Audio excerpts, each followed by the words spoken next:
Well, if everybody who reserves a table shows up, we ought to fill this place with no problem. What do you think, man? Is we ready to roll?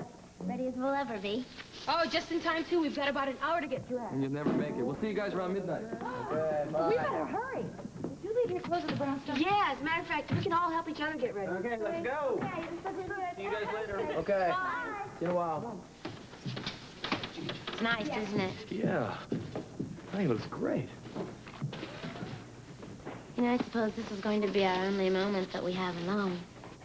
And I think we should take advantage of it. No. Let's do it.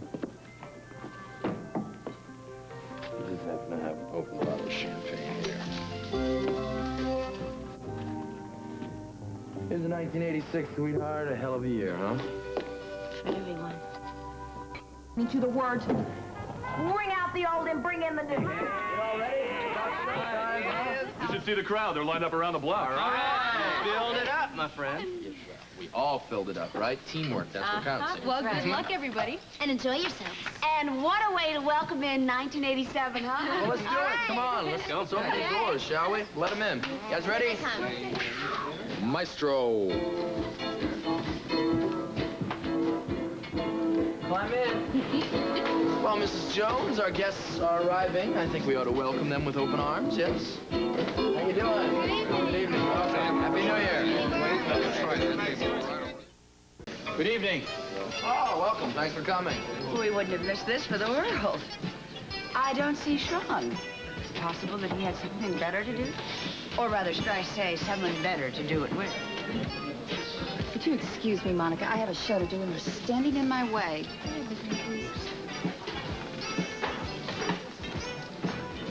You ready for the station? Yes. Station. We couldn't have gotten this kind of publicity if we paid for it. I just thought everybody who is not here will be watching. Well, I just hope that somebody is watching. Here we go. 5, 4, 3, 2. Good evening, everyone, and welcome to New Year's Eve at Duke's. One better setting for Celebrity Corner and the men in my life than the very hot spot of Duke's Club tonight. Everyone who is anyone is helping celebrate our New Year's tonight. And with me is a very handsome gentleman who needs no introduction, our former district attorney and one of the most eligible bachelors in Port Charles, Mr. Brett Madison. Brett, tell me, how is it that you are unaccompanied this night? It seemed to me like the women would be ringing the phone off the hook trying to call and asking for a date. Or did you just decide to share the wealth? Well, actually, I've been too busy lately to even get around to asking anyone out. Oh, well, in that case, you're all mine. Sorry, girls, you had your chance. And I've got this wonderful hunk all to myself, and I am going to make the most of it. Is it Tell my me, Brett, imagination, do you or have is any Tiffany New Year's trying harder than resolutions? usual? No, she doesn't have to try. It 1987, comes finally see you naturally. give a girl a break and Enough said. tie the knots. That depends on the girl. Well, the line forms behind me. No pushing, girls. I'll let you get back to the party now, Brett. Perhaps we could share a glass of bubbly after the show. I'd like that. Thank you very much for joining me. Thank you. Now let's see what other interesting people we have here tonight at Duke's. Doesn't the club looks good, doesn't it? Hmm. Except one thing. You should be in the middle of all the festivities.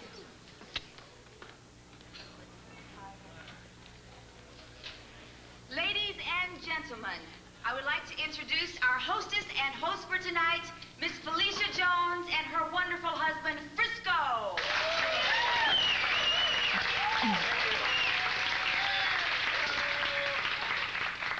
First of all, we would like to thank Duke Lavery, who made all this possible. Happy New Year's, Duke. You better be watching out there, and that goes for you too. Very happy. We decided to dedicate this next song to Duke Lavery and Hannah Devane. The tango's become one of the hottest dances in town, and we know that it's your favorite. So we're going to sit this one out, and we're going to let the maestro give you a little bit of your own night music, if you please. You two will excuse me. I'm going to see if I can scrounge up a couple more bottles of champagne.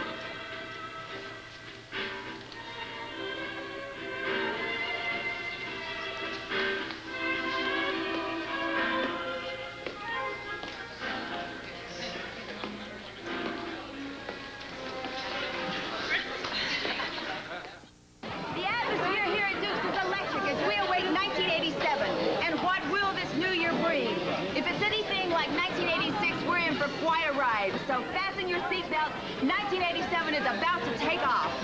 Mrs. Meyer, what has happened to that gorgeous husband of yours?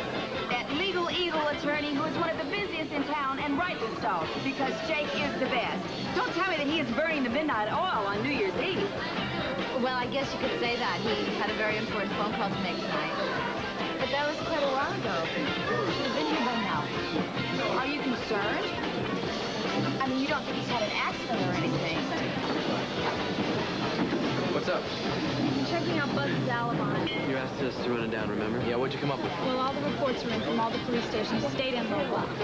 Anybody see Scar? If they did, they didn't report it. I'm sorry, Frisco, there's no way to prove his story. All we have is Buzz's word that he was sleeping in his car at the time Jack Holmes was murdered. What would he have to lie about? Looks like our friend Buzz Stryker has something to hide, doesn't it?